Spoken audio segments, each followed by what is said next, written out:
स्वागत है स्टडी गुरुकुल 2.0 के इस ऑनलाइन लर्निंग प्लेटफॉर्म पर। मैं हूं आपका बायोलॉजी एजुकेटर जो आपके लिए 2026 के क्लास 12 का बहुत ही एक महत्वपूर्ण प्रश्न लेके आया हूं जिसका नाम है पीसीआर। तो बच्चों हम बात करते हैं पीसीआर की। तो पीसीआर होता क्या है? तो पीसीआर का फुल फॉर्म होता है पॉलीमरेज चेन रिएक्शन, जिसका अर्थ होता है कि डीएनए की एक से अधिक प्रतियां तैयार करना। हम चाहते हैं मनोवांछित डीएनए खंड को एक या एक से अधिक विधियां तैयार करें, वो भी कोशिका के बाहर। यह एक कृत्रिम विधि है डीएनए की प्रतियां तैयार करने की, जिसकी खोज कैरी मुलस नाम के वैज्ञानिक द्वारा सन 1985 ईस्वी में किया गया था, जिसके लिए उन्हें सन 1993 में ईस्वी में नोबेल पुरस्कार से सम्मानित किया गया था। तो आइए बच्चों हम देखते हैं पीसीआर के अंतर्गत क्या क्या होते हैं और पीसीआर के चरण कितने होते हैं और पीसीआर की विधियां क्या होती हैं। तो हम बात करते हैं पीसीआर के चरणों की। पहले तो पीसीआर का पहला चरण आता है हमारा निष्क्रियण, दूसरा आता है तापानुशीलन और तीसरा चरण है प्रसार।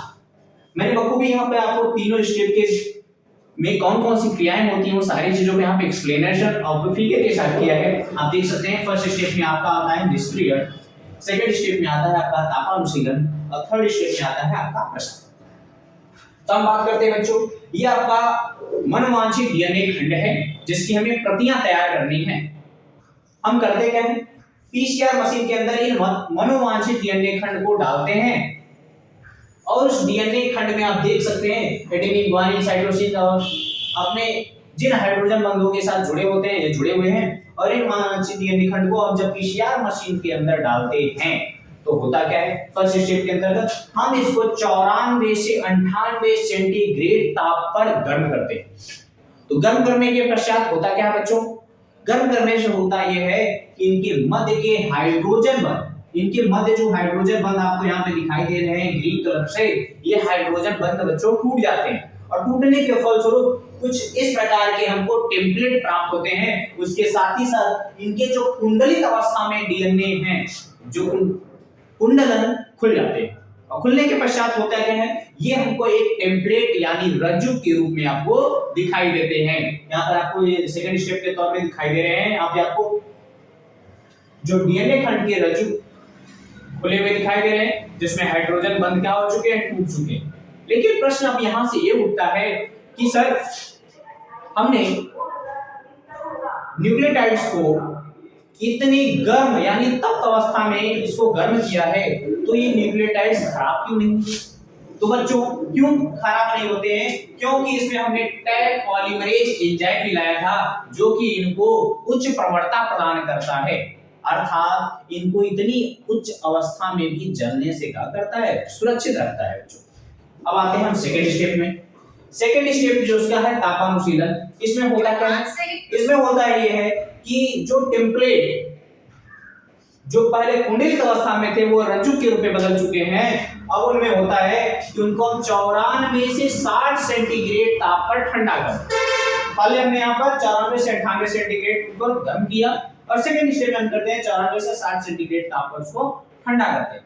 ठंडा करने से होता क्या है मेरे प्यारे बच्चों, होता यह है कि इनके टेम्पलेट फिर से आपस में जुड़ने लगते हैं, अर्थात इनके बीच के हाइड्रोजन बंध क्या होते हैं, फिर से बनने लगते हैं। इनके हाइड्रोजन बंध क्या होते हैं मुन्ना, फिर से बनने लगते हैं।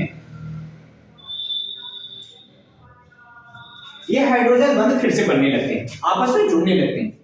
एक प्रक्रिया और होती है, इस टैग पॉलीमरेज और प्राइमर की उपस्थिति के कारण इनमें होता क्या है कि इनमें क्षारक बंध का निर्माण होने लगता है, अर्थात हर थाइमिन के स्थान पर मेरे प्यारे बच्चों यूरेसिल आ जाता है। हर थाइमिन के स्थान पर यूरेसिल आ जाता है और यूरेसिल आरएनए का एक प्रमुख अणु है।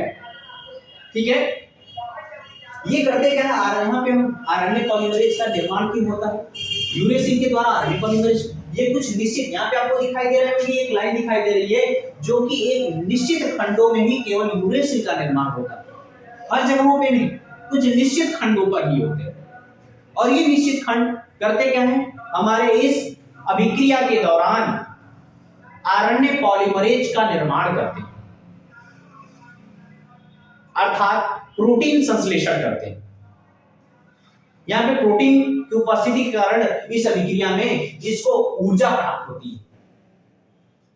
जिसके पश्चात तीसरा स्टेप आता है हमारा प्रसार, और इसको हम फिर से 72 सेंटीग्रेड ताप पर क्या कर देते हैं, गर्म कर देते हैं। तो ये जो हमको छोटे छोटे खंड डीएनए खंड प्राप्त हुए थे मेरे प्यारे बच्चों, वो क्या होते हैं, यहाँ पर आपस में जुड़ने लगते हैं।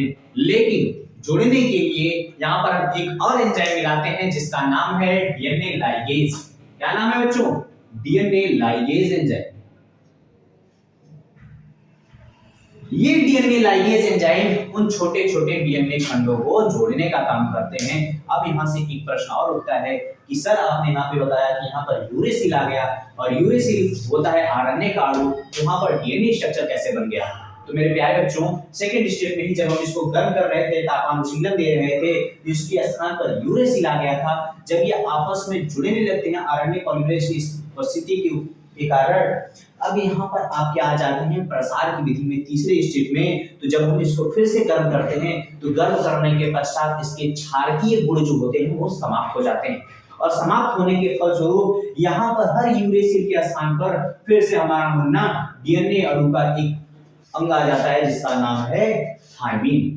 और ये थायमिन फिर से पुनः आ जाने के पश्चात जो 72 सेंटीग्रेड ताप पर गर्म किया गया था, और ये इसमें फिर से मिलाया जाता है इस पीसीआर मशीन में डीएनए लाइगेज एंजाइम, जो डीएनए के छोटे छोटे खंडों को आपस में जोड़ करके हमको दिखाता है। तो यहाँ पर आपको दो नए टेम्पलेट प्राप्त हो चुके हैं, जो नए डीएनए खंड दिखाई दे रहे हैं आपको। तो ये रही हमारे पीसीआर की पूरी विधि और पीसीआर के चरण। अब कोई पूछ सकता है प्रश्न बच्चों कि पीसीआर एक कैसी विधि है। पीसीआर एक कृत्रिम विधि है जिसके द्वारा हम डीएनए की मनोवांछित प्रतियां तैयार कर सकते हैं। तो आपको ऐसे ही बेहतरीन प्रश्नों को देखने के लिए हमारे इस YouTube परिवार जिसका नाम है स्टडी गुरुकुल 2.0 को सब्सक्राइब करना है और ढेर सारा प्यार देना है। आपको नेक्स्ट वीडियो में इससे 2026 के जो 12th पेपर में बायोलॉजी के हैं उसमें और कौन से महत्वपूर्ण प्रश्न उनको हम लेकर के आएंगे। तो कहते हैं बच्चों, अधूरी कोशिश खुद की सबसे बड़ी हार होती है। अधूरी कोशिश खुद की सबसे बड़ी हार होती है। जीत वो है जो पूरी लगन से लड़ी जाती है, जो पूरी लगन से लड़ी जाती है। तो इसी के साथ जय हिंद, जय भारत।